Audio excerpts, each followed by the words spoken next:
Тадым ғой. Дұрыс шықпады ғой, соны айтамын соны. Қай жерден қателестім мен? Клиенттерді қашырып аламыз енді. Связға шық, связға. Қайырлы күн баршаңызға бүгінгі біздің Түркістан балмұздақ рецепті бойынша 5-ші шығарылымда көріп отырғаныма өте қуаныштымын. Жалпы бүгінгі шығарылым біздің ерекше болайын деп жатыр. Неге? Өйткені тақырыптың өзін көріп отырғаныңыздай, және сонымен қатар осы видео басталмастан бұрын видеоны көрген боларсыздар. Жалпы ол жерде бір клиенттің жалпы бұл рецепт бойынша Түркістан балмұздақ рецептін жасай алмағандығын, дәмі шықпағандығы бойынша кішкене бір кері отзыв, кері байланысын бойынша аудионы көрген боларсыздар. Жалпы бұл біздің клиентіміз, яғни оңтүстік Қазақстан облысы Жетісай ауылдық мекенінен Бәке деген кісі. Жалпы бұл кісіге қажетті заттың барлығы берілді. Рецепттің құрамы, қандай заттар, қай жерден алу керек, поставщиктің номері, сонымен қатар керек жарақтардың барлығы, нені алу керек, ненен дайындау керек, қалай жасау керек. Бірақ сонда да бұл кәсіпкерде жалпы Түркістан балмұздақ рецептінің дәмі шыққан жоқ, дәмді болған жоқ. Сондықтан оның кішкене біздің тарапта бір көңілі қалған болатын сол уақыттарда. Жалпы рецепт шықпағандықтан оны сіз аудиодан да көрген боларсыздар. Сол аудионы тағы да бірге тыңдап жіберейік. Жалпы ол кісінің қандай бір көңілі бар екенін. Кеше жасадым ғой. Дұрыс шықпады ғой, соны айтамын соны. Қай жерден қателестім мен? Соны ертең бір жасаймын, саған видеомен не қылып отырамын ғой. Көрсетіп, ә? Басқа дұрыс шықпай жатыр ғой соны. Осы рецептпен жасадым ғой, өлшеп бәрін. Бірінші сүтті құйып алайын, 5 литр шелекке. Келесі аудио. Ұстау керек болып тұр, болмаса клиенттерді қашырып аламыз енді. Бір жеген адам дұрыс болмаса, мораль кейін не алмай қояды ғой. Келмей қояды. Одан кейін тағы да ол кісі уже кішкене көңілі қалып, кешке де аудио жіберген болатын. Қызық, негізі шыны керек. Қалайсың? Связға шық, связға. Енді бұл жағдайдың туындау себебіне көшейік. Жалпы не себептен осындай орын алғанын, бұл деректің жалпы бұл не себепті болғанын, жалпы рецепт неге дұрыс шықпағанын. Бұл жерде бұл Бәке деген кісіге барлық керек жарақтың бәрі берілді, рецепт берілді. Барлық клиенттерге Қазақстанның түкпір-түкпірінде қалай жасап жатыр, дәл солай жасау керектігі түсіндірілді. Бірақ ол кісіде рецепт, яғни рецепттің дәмі шыққан жоқ. Не себепті олай болды? Өйткені бұл кісі алдын ала біздер осы рецептті алмастан бұрын хабарласып жүрген уақытта бұл кісі сұраған болатын: Бекжан, мен қазір мороженое аппаратын алайын деп жатырмын, қайсысын алайын? Жаңасын ба, әлде ескісін ба, яғни буын ба? Әрине біз кеңес береміз.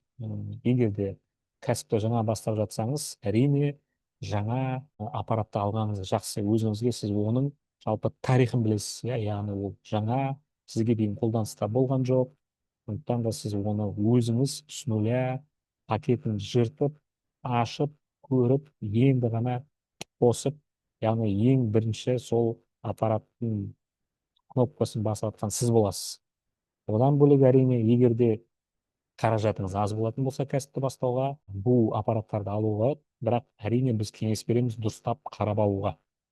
Бұл аппараттарды алған кезде оның жалпы қандай рисктері бар?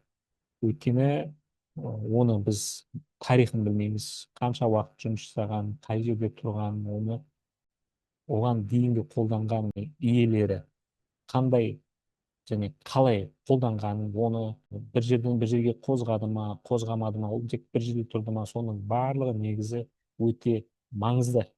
Яғни аппаратқа қатысты. Өйткені аппарат ол электрондық зат болғандықтан оның көп ақаулары болып қалуы мүмкін. Қолдану нәтижесінде дұрыс қолданбаса, ішіндегі шнекмәріне дейін егер де дұрыс, егер де мороженойды обслуживание жасамаса, мороженый аппараттың жұмыс жасау кезінде дұрыс қараматса, смесь өтіп жатыр ма, өтпей жатыр ма, соның барлығын егер уақытында дер кезінде анықтамай қалсаңыз, нәтижесінде ішінде ең негізгі мороженыйды салқындататын және итеріп тұратын, жаңағы шығаратын шнектің өзі де сынып қалуы әбден мүмкін.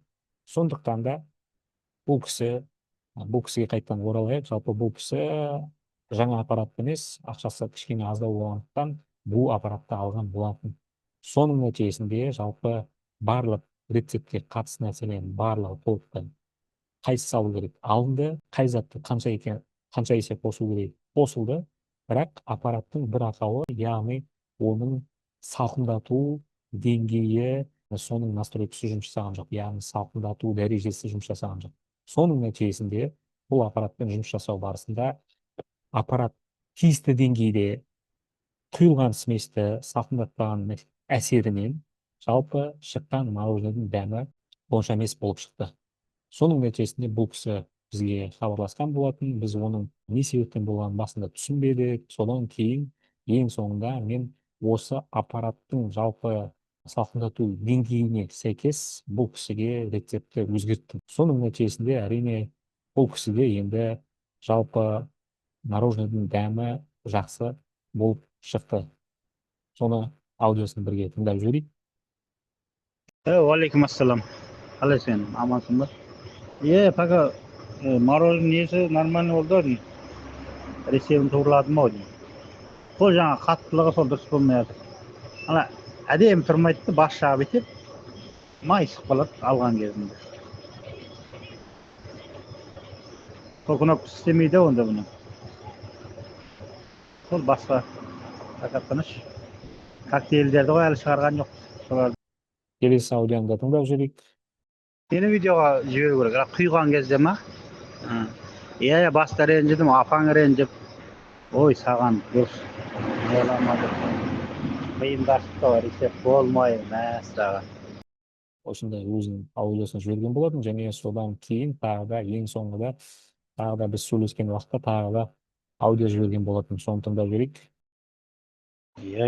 Дәмі нормально. Кейін адамдар айтады, дәмі жақсы деп жатыр. Дәмі жоқ. Сол жаңа бас жағы тіке тұрмайды. Әдемі болып шықпайды, қисайып. Мінекей достар, осындай отзыв, әрине бұл кісімен біздер жақсы жұмыс жасастық. Бұған оның аппаратына сәйкес рецепті өзгерттік. Нәтижесінде Түркістан балмұздағы рецептінің дәмі шықты, бәрі нормально. Тек бұл кісіде аппараттың, яғни салқындату дәрежесі көрсетілмейтін болғандықтан, оның настройкасы жүргізілмейтін болғандықтан, өзгертілмейтін болғандықтан, бұл аппарат болғандықтан мороженый шыққан уақытта оның басы бүйтіп тік тұрмай, бүйтіп майыс қалып сатылып жатыр. Енді не дейміз енді, біз бұл кісіге басында кеңес бердік. Жалпы аппаратты алсаңыз, желательно жаңасын алыңыз. Кеңесін бердік, тауып бердік, арзан аппарат, міне осындай аппарат жақсы бағада сатылып жатыр деп. Алайда бұл кісі бұл аппаратты алған болатын. Сондықтан да достар, ондай жағдайлар болып тұрады. Біздің тарапымыздан максималды түрде мінекей сопровождение дейміз ғой, от А до Я, егер де даже рецепт шықпай қалса да көмек көрсетіледі. Бірақ ондай ситуациялар көп болмайды, негізі практикада бірінші рет болған болатын. Сондықтан да арнайы осы видео шығарылымын жасап жатырмын. Сол достар, біздің жаз мезгіліміз енді керемет ыстық кезеңге бет бұрып жатыр. Жалпы әлі де ойланып жүрген жандар болатын болса, мороженый кәсібін бастаймын, Түркістан балмұздақ рецептін аламын деп, мінекей мархабат, білесіздер, отзывтардың барлығын көріп жүрсіздер. Телефон контактылары бар.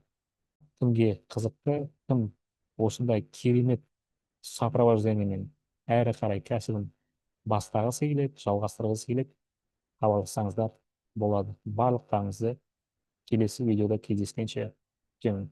Саудаларыңыз жүре берсін, табыстарыңыз арта берсін.